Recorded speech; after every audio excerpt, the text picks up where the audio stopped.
Today I am going to clean my house using the Bissell Crosswave Pet Pro. I will be cleaning my floors around the house, which include hardwood, tile, some area rugs, and even carpet. I want to highlight its capabilities along with a few things to look out for. Starting with this area rug in our living room by my dog's kennel, it sees a fair amount of action and it gets really hairy.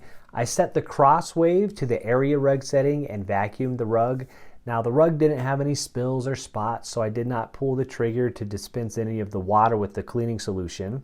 I just wanted to see how it worked picking up hair, and it did a really good job, so I am impressed with its performance as a vacuum for area rugs. Next, I wanted to use it as a floor vacuum to pick up any hair lying around. I found that it works best if you run it dry first.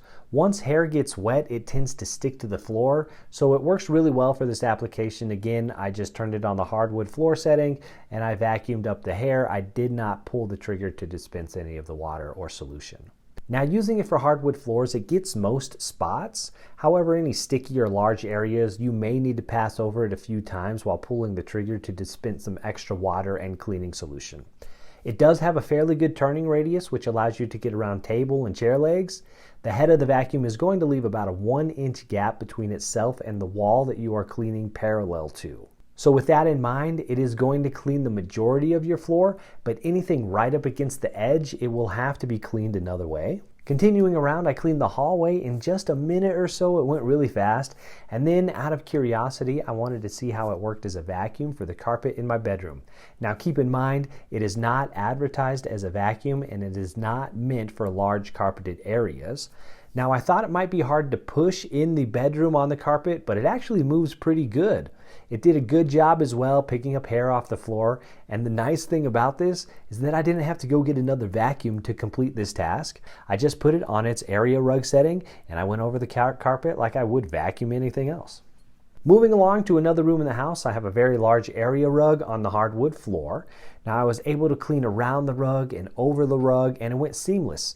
Just a flick of the switch going from the area rug setting to the hardwood floor setting. It made it a breeze being able to switch back and forth while picking up and cleaning this area.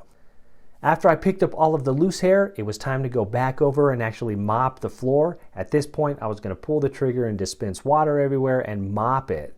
Now, what I noticed was when I was pulling the trigger, there was a pool of water and it wasn't sucking it up properly.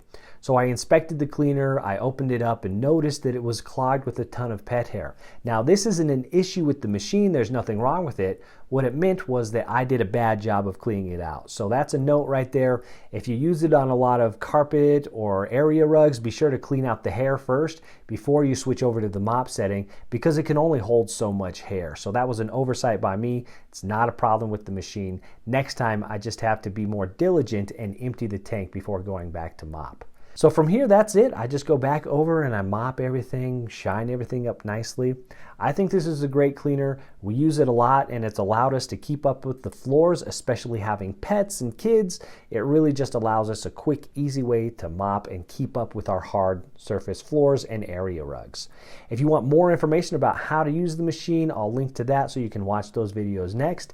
If you like DIY around the house, please feel free to like and subscribe. Again, my name is Drew. I'll see you in the next one.